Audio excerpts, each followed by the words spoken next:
Hey guys, let's start with a very interesting pro-revenge Reddit story from Aminadial. Long AF, I was unemployed. This guy scammed me. Revenge is still pouring on him. First and foremost, this didn't happen in the US. Some events might be pursuable up there, but down here, it was mostly no man's land regarding the kind of scams I fell for. For the sake of this story, here in no man's land, we use the top-level domain NML. My wife is a nurse. Back then, in the early 2000s, she worked in an ICU of a relatively exclusive and therefore expensive hospital. Specifically, she had to care for patients that had undergone cardiac surgery. At the same time, I was working for a small company that was going out of business. The owners were retiring. We hadn't secured any important contracts lately. And in my country, you have to pay for employees' severance, unless you file for bankruptcy. So they decided to shut down while they still had enough cash to pay our severances. One day, my wife calls me and tells me about this gentleman in his late 50s that had been on the verge of passing away, and after that close call, he was so grateful and stuff. We'll call him Benny Lowy. This gentleman happened to work in electronic imports, which gave him access to incredibly convenient deals. Long story short, he was so grateful he could sell us an LCD TV, a store demo unit that had been used just once, and we'd need to pay like 1 out of 4 of its retail price, as long as we kept it quiet because he was risking his relation with the brand. It caught me off guard. I said yes, and she paid. Anyway, the only TV in the house had been a wedding present and weighted over 100 lb. We were eager to replace it. I was naive, I know, but I thought, being her patient, she knew all personal data from this guy, so it seemed unlikely he would target her for a scam. His father was a known businessman. Now retired and approaching his 80s, Mr. Lowy Sr. was well respected in his community and wouldn't have let his son wreak havoc. Also, my wife had acquaintances in common with Benny's brother, a known doctor of another hospital. Christmas was approaching, she asked Benny, who had been already discharged and back home, for advice regarding the present she wanted to give me, a phone. He hooked her up with the best she could think of. Now, I can't remember the exact model, but it was the Sony Ericsson flagship, and it wasn't yet offered by local carriers. He had access to it because of his status as local representative for said brand. She went with it, paid, the job position. I've said my employer was shutting down, so just for the sake of it, she asked Benny if he knew of someone needing an IT guy. Of course, he said. I'll meet your husband at this place tomorrow, etc. And there I was, in a gas station, uptown. He pulled over in a luxury car. Mr. Lowy was a normal-looking guy, used a cane, and had a noticeable knee or hip pain. We sat down in the gas station coffee shop, and he told me about a mid-management position, reporting to him in a mining company I had barely heard about. He coached me on what should I say in the upcoming job interview. We spoke about salary. I was dazzled. Wait, mining? Didn't you say he was into imports? He was that kind of guy you can't pause to question because he'd already thrown something extra to the mix, and this position had a better paycheck than the one I was being laid off. In the next days, we had a few phone calls, stuff looked promising. I had been already laid off. We agreed he'd pick me up on deck 24th, and he's introduced me to senior managers as the recommended help desk junior manager. I woke up extra early, put on my best suit, waited in the front yard. Hours went by. I had planned to be back before noon to arrange stuff for that night's dinner because my parents were coming over. After calling him repeatedly, he told me he had been assaulted and robbed. They took my cane and broke it on my knee. He wailed. Poor guy. I told him to forget about my interview for the time being. No, I promised you. I'll make it up to you. Of course, since he had been injured, he wasn't able to deliver the items my wife bought from him. That night, my mother asked me about the new job. I could not bring myself to tell her about the delay. I told her it was going fine. That night I Googled him. Nothing showed up except for some awards in the Imports and Customs Associations of whatever. He called me to reschedule our interview. Deck 31th. Again, picture me in my best suit outside my house on a summer morning. Of course he didn't show up. When I finally reach him, he tells me that when his car had been stolen last week, they took his wallet too, which these thugs eventually dropped during another robbery. so now he had been detained as a suspect for that. He hadn't been able to pick the imported electronics on the customs office, so they had them moved to another custody unit where it would take a couple of weeks to retrieve. That night, we went to my parents' for New Year's Eve, and my mother asked me for the new job. "It's all fine," I said. I Google him again, this time with variations regarding his name or the supposed company he was setting me into. Not much showed up, nothing shady. The next call was like a week later. He told me that because he was being involved in a police investigation, this mining company had fired him. But this was actually good, because now I was going to be interviewed to take his position as IT manager. This meant double my former paycheck and securing a position that would be a leap forward in my career, so I don't ask many questions. I was just grateful. All those delays in the end would pay off. This situation, as you have already figured out, went on and on for weeks. My interview never happened. The electronics never arrived. We had lost our money, our time, our Christmas, our hopes, and I was still unemployed and hadn't been applying for job offers since I had this one allegedly secured. I texted him, somewhere in between. I texted him, "Why are you doing this to us?" He texted back, "If I wanted to, you have nothing on me, but if you stick with me, you'll be rewarded tenfold." QN, the detective. Time went by.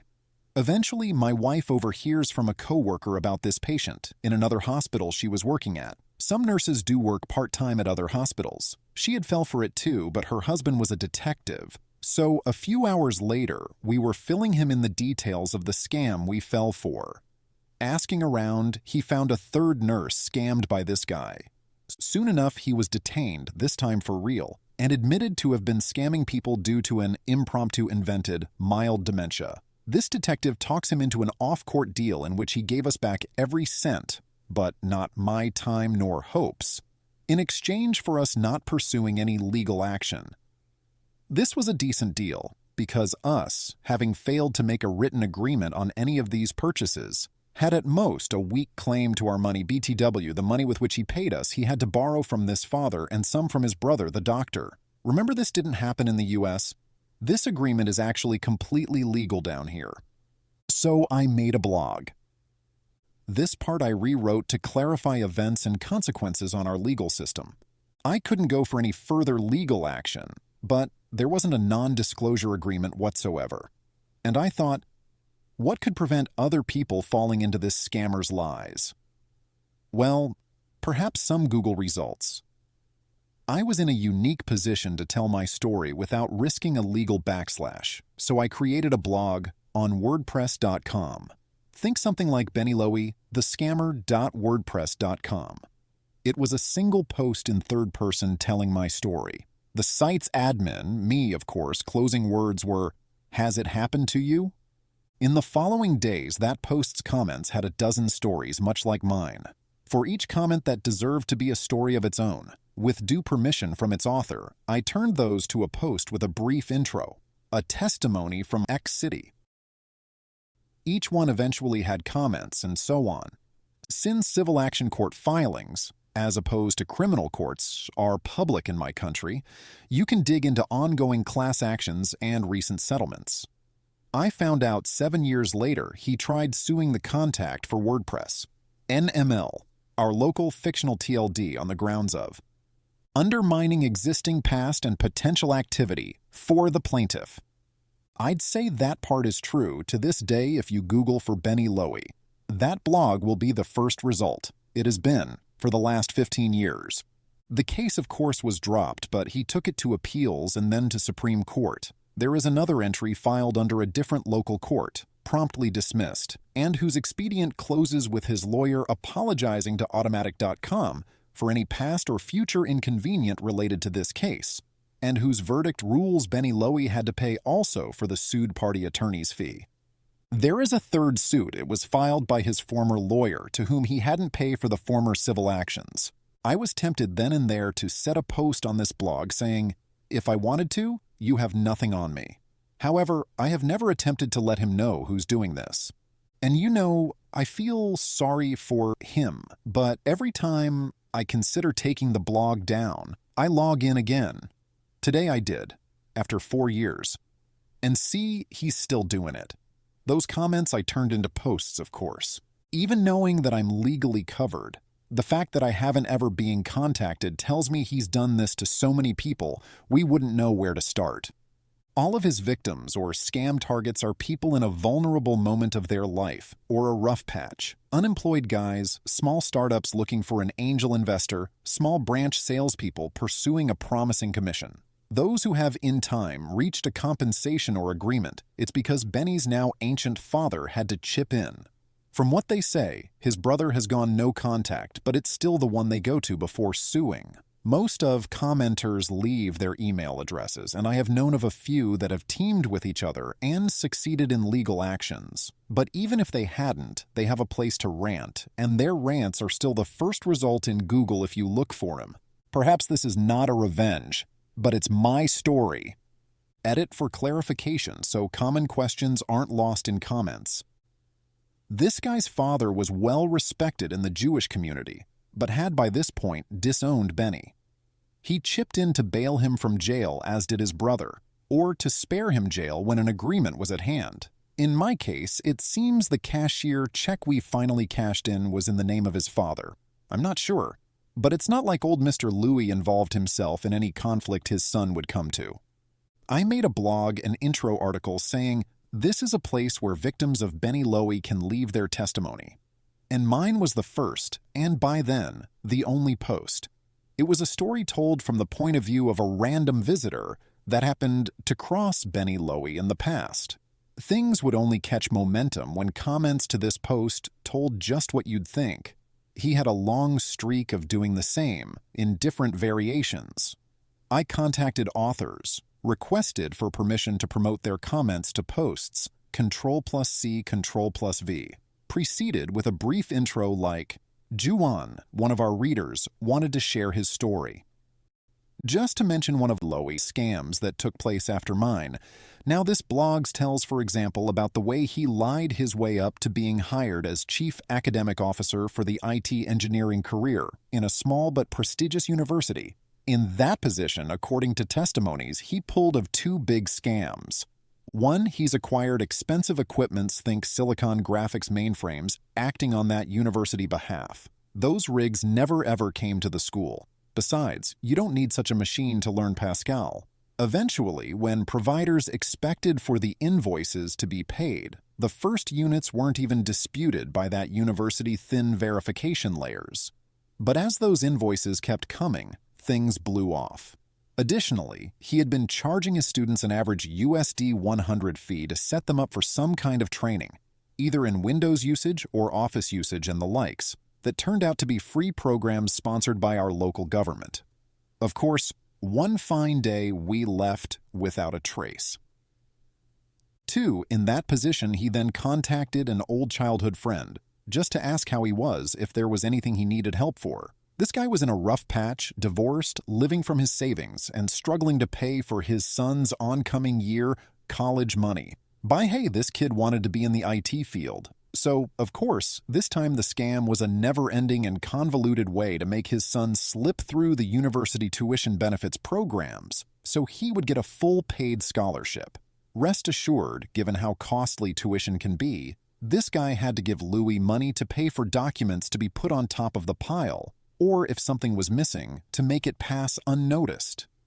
Again, one day he just ghosted, but not before telling him, "It seems I crossed the line in trying to help you. I was fired from the university, and they are suing me for trying to promote your kid's application for full scholarship benefit. I'll need to fly low for a time." Here are some top comments on the post. The first one is from Keran. "Did his father do anything? You said he was a known figure in the community, so his father had to have done something to protect himself or the rest of the family from this news/lawsuit." OP replies to Keran, "No, there's only so much an old honorable man can do to back up his son. I guess this guy had already deceived too many people and the old man just didn't give a f*** anymore." But that wasn't the way he presented himself. The next comment is from Ruby Road and shares his sister's story. "There's a guy my sister dated who got her pregnant with my nephew. He bought us a big screen TV, bought my 14-year-old self a debit card he was going to put $50 in every fortnight, had a bunch of get-rich schemes he was trying to get my dad into. When my sister was 3 months pregnant, he went home to NZ and disappeared. Even his family doesn't know where he went. He's never contacted about his son, Good, who's an angel and is loved by the whole family. All my friends are like aunts to him. Back in 2011, when you searched his name, you would find a blog post of people sharing the ways he scammed them. I thought he was just a dick, but he was genuinely a con man. It's impossible to find that thread now. Between the way Google searching has changed and the fact that the thread may just have been deleted, there is literally no way to find information on him anymore. I'm mostly worried he'll reappear and want a relationship with his son, and how damaging that could be to my nephew. I really wish I could just find any info on him, to be honest. OP and the detective guy took a huge revenge on Benny. They not only compelled Benny to repay everyone's money, but they also created a blog to make people aware of Benny's scam. Now, Benny's reputation is tarnished, and the victims of his scam are united to seek justice. Let's now jump on to the next story. It is from Kibu Fox, Revenge on the Movie Producer. Please allow me to note well in advance, this story is not mine. In fact, it's a rather popular story in a town I once lived in, Savannah, Georgia, and centers around one homeowner who got royally annoyed with a movie producer. There will be a note at the end about the fellow this story is about for those interested. Okay, so first and foremost, when movie producers are looking for places to set a movie that takes place in colonial or even 1800 cities in the US, due to the sheer number of parks, wide roads, and period houses, they will often select Savannah, Georgia. They'll pull all the Spanish moss out of the trees or trim it back, pour dirt on the roads around the squares, and effectively backdate that part of the city to fit most any place, even up to some having used the area as a setting for places like early Washington, D.C., and even places in Britain or France. Typically, when producers do this, they will pay each homeowner whose house is used as background flavor a couple $1,000s for the licensing to do so. That will be important later. Trust me. They issue some rules, like no electric lights being visible, not coming out of any door that faces the street, and you have to move your automobiles away from the drive. If you have a drive. Well, 1979, a producer came from Hollywood with the intention of using Savannah for that very purpose. Specifically, the producer was from one of the big 3-letter TV channels and was working on making a made-for-TV movie, talking about the events after the assassination of Lincoln and the subsequent accusations of the doctor present at his death. The production went to the city to seek permission and then sent an announcement out to each of the homeowners telling them of the various days that the shoot was going to take place. However, much to their downfall, they also noted that the production company would not be compensating the homeowners for the use of their homes as backdrops. This was met with some great annoyance by the homeowners, who turned to the city for help, only to be told that it was their civic duty to allow the use of their homes. Most everyone agreed to this and bit their lips. One homeowner, however, didn't. He decided to get revenge on the production, attempting to screw up their shooting every chance he got. He first started by leaving his car out in front of his house, only to have it towed before filming started. He threatened legal action against the studio, but that fell on deaf ears. He forbade the use of his home in some of the shots, but the production company got the city to make him back down. Eventually, enough was enough. So he waited, biding his time until he was certain they were filming.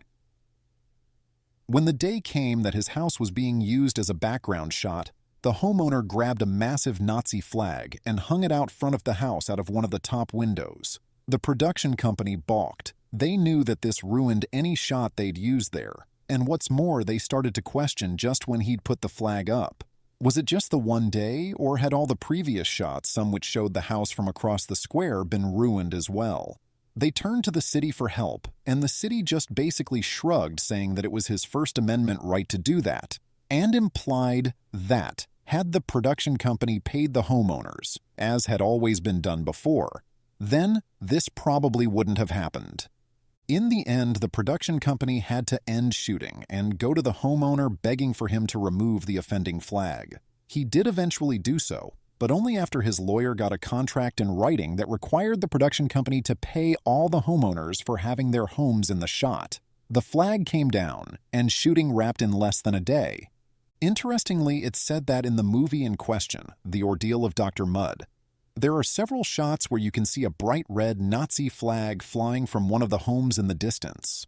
That stunt cost a producer quite a substantial amount of money and pushed production back at least a year while they tried to find every single instance that the flag flew in the background shots.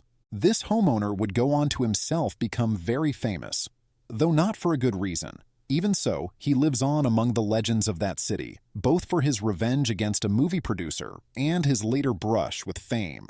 The fellow in question is none other than Jim Williams. Williams was an American antiques dealer and a historic preservationist based in Savannah, Georgia. He played an active role in the preservation of the Savannah Historic District for over 35 years. Williams was arrested on May 2, 1981, for the alleged murder of 21-year-old Danny Hansford, with whom he had been having a homosexual relationship at Mercer House. After the subsequent 4 trials, a record in the state of Georgia, Williams was finally acquitted by a jury in Augusta in May 1989, 8 years after his arrest. Williams died in 1990 of heart failure. Though AIDS is also suspected, he is the center of the story Midnight in the Garden of Good and Evil novel and later Clint Eastwood movie. Here are some top comments on the post. The first one is from Eclecticst. I mean, the not paying thing is but it really boils my blood that they were able to tow his car and then he couldn't do anything about it. OP replies on Eclectic Zed's comment.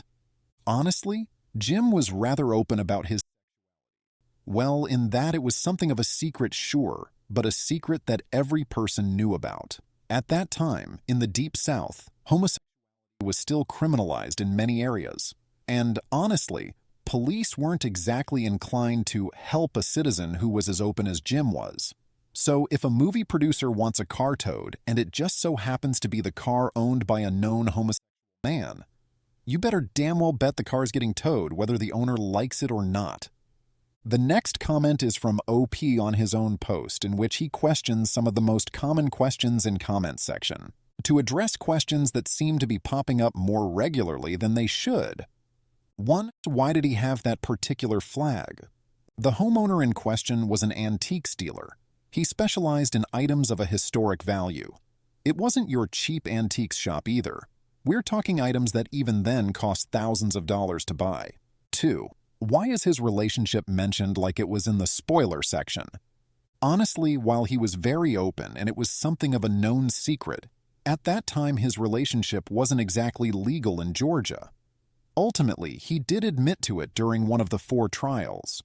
By the time of acquittal, though, the laws had changed. Whatever the case, he didn't want it said at first and went to great lengths to disguise it as much as possible. 3. Didn't he know just how horrible that flag was? Oh yes, but when trying to come up with a way to show his displeasure at what the movie studio was doing, it's highly unlikely, as in never did, considered that in the future, someone would be taking what he did as some hidden agenda beyond trying to thumb his nose as some producer with too much of an idea of self-importance. 4. Was he a Republican? That would explain it, wouldn't it? We honestly don't really know. However, based on his own progressive acts in Savannah, the odds that he was a Republican is unlikely. It's worth noting that Carter, Democrat, won Georgia in the 1980 election, with over 60% of the people in Chatham County, Savannah, voting Democrat. Based on this, more likely he was Democrat than Republican. So why did I post it? Honestly, I've always loved this story. I never met Williams myself, but I knew people who did. Dated a girl whose uncle had been relatively good friends with him in the art preservation scene. In fact, I won't say I only heard good things about him. The murder trial did polarize people in regards to him, and while by 1990, his homosexuality wasn't as scandalous as it was in the early 1980s, unfortunately it did cost him many friends and potential supporters. Whatever the case, I've always found this story funny in a way. because some producer from Hollywood totally expected the homeowners there to shut up and let them do whatever they wanted, and for that producer to have zero consequences for that action. Williams never needed the money, but by the same token, he recognized that those same producers shouldn't be allowed to get away with that stunt. That flag doesn't symbolize anything beyond him flipping them the bird and completely screwing up their shoot. It was a perfect choice from a historian's point of view, something Williams was no doubt aware of. As had he picked any other flag, then the studio could simply have ignored it or hand-waved it away as being some Southern supporter or similar. That flag, however, was so anachronistic to what the studio was shooting that they had to take notice. The revenge was satisfying. OP took revenge by hanging a Nazi flag from his house when the producer refused to pay for his home used as a backdrop. This resulted in disrupting the production process for a year, which led to the company losing a huge amount of money.